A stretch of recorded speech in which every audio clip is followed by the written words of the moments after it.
Hello, today we're going to be looking at a very interesting piece of EMS history. It currently resides at Goldsmiths, and I was lucky enough to spend 2 days with it to be able to kind of explore it and also make some music with it. There's a collection of music that I made and it's linked below. It's available on BANDCAMP and also Patreon, and there's also full videos of me making these songs. They were a couple of months ago now and I've made them public. They are on Patreon. If you want to check those out, check them out after the video. Anyway, this machine is called the VCS4. It's not to be mistaken with the other EMS VCS4, which was a concept prototype for the Synthy, which is a whole interesting concept in itself entirely. This machine is, well, it can only be summed up as a stereo EMS VCS3, but with a lot more stuff going on. First, let's have a chat with Marcus and Stephen about what this machine is.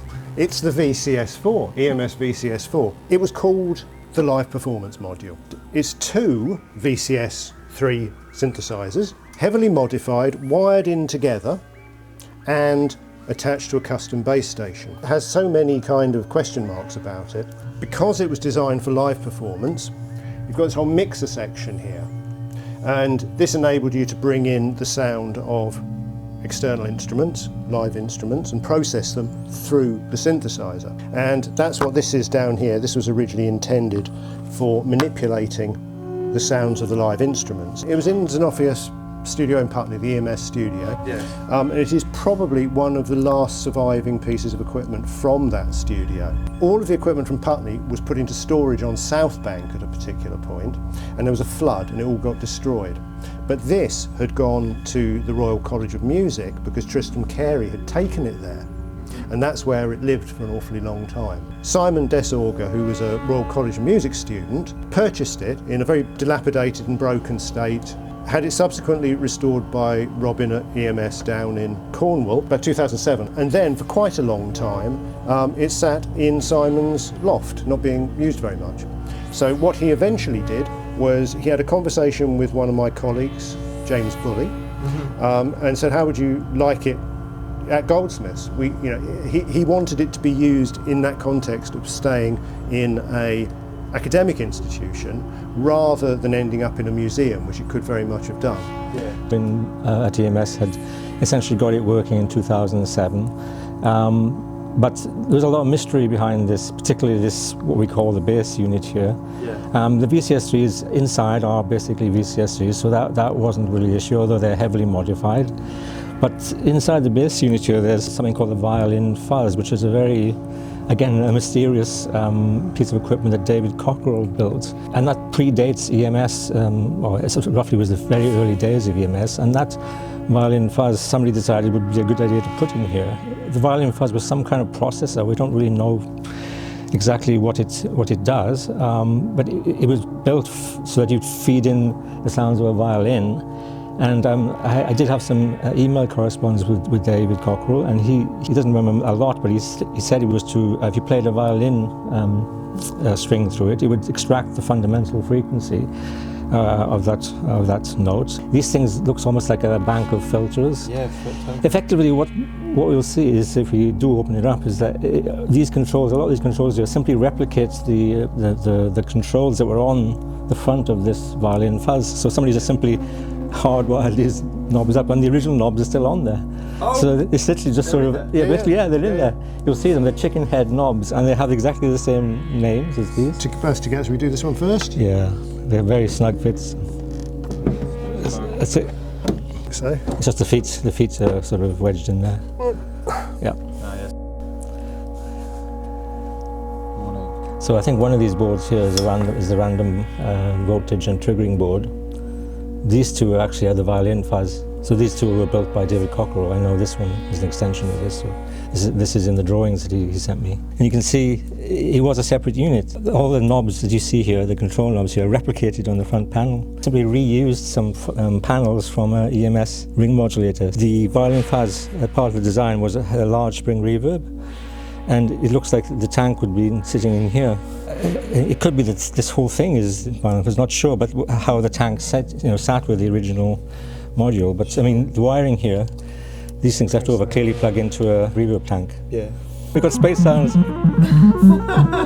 So if you look at this, obviously they've been fairly heavily modified, and part of that's because they wanted to integrate the violin fuzz into the matrix here of the left-hand side.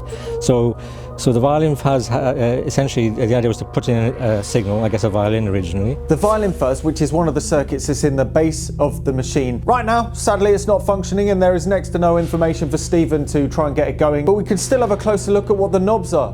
Part of the operation is to extract the fundamental, but also there's some sub-octaves which it also extracts, and possibly this division ratio, I don't know whether it modifies the harmonics they're extracting in some way, but there's obviously a tone network here as well.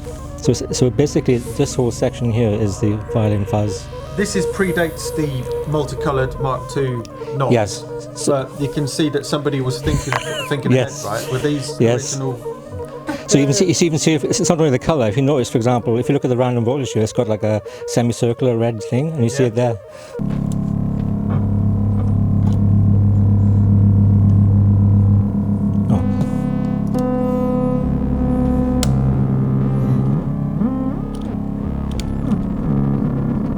Yeah, same thing.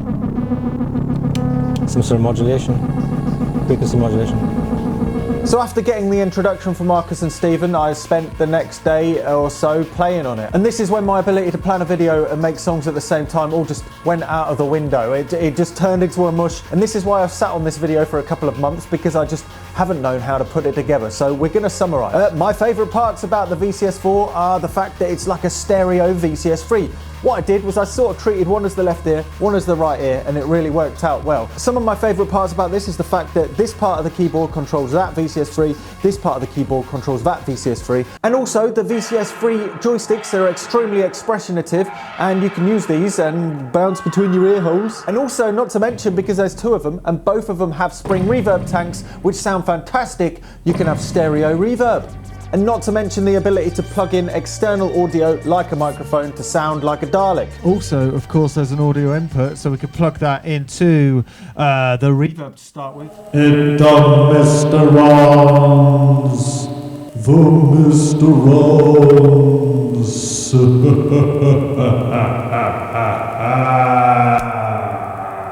Alternatively, we can plug it through into the ring modulator to get a Dalek sound. So how do we do that? So we go ring modulator input and then ring modulator output. We're going to have that plugged in. The other input of the ring modulator into an oscillator. Check it out. Yes. Hello. Experiment. Experiment. Experiment.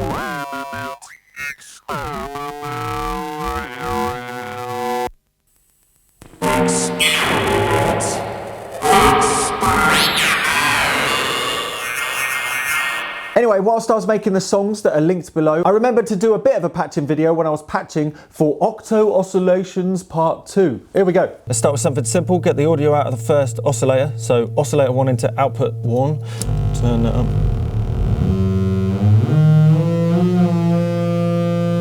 But instead of that, we're going to put it through the filter, and then the filter to the output.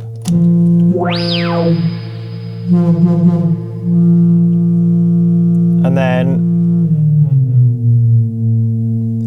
the output of the filter to the input of the reverb, and then the output of the reverb into the output.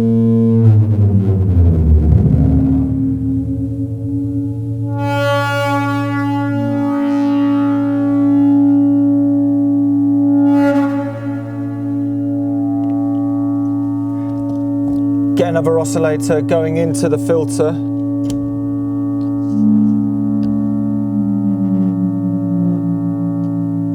And another oscillator on the other side, which is doing exactly the same as this right now.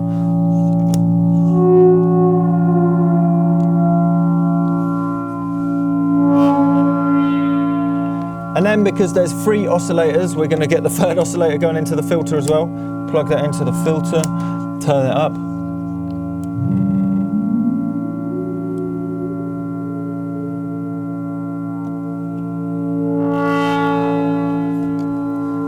Do the same here.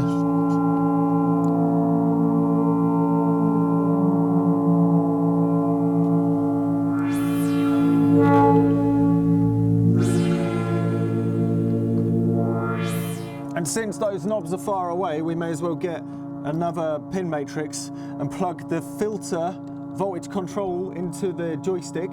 So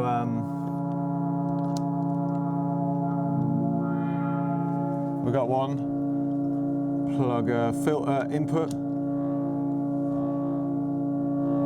turn up the range.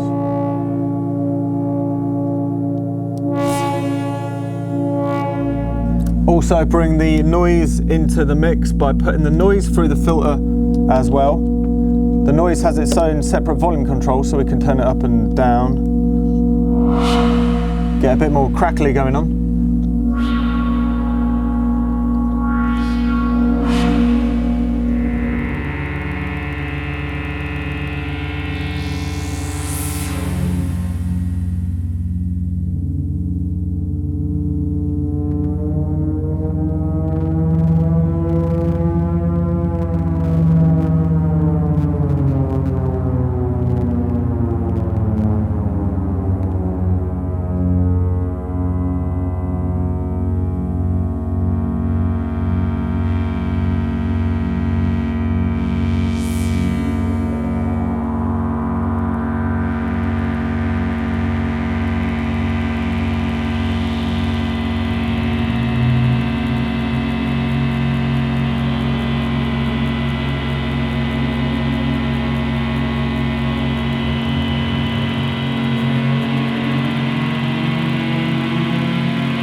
All in all, it was an amazing couple of days. Thank you very much to Marcus for letting me sit there and play things, and also fill us in about the information on it, and also Stephen for showing us all the technical ins and outs. If you want to see more information about this, there is the link to the Goldsmiths website below, and if you want to download and check out the songs, then all of the links are below as well. Anyway, I'm Luke Mum No Computer. Have a lovely time. That's the VCS3, and remember, I'll see you next time.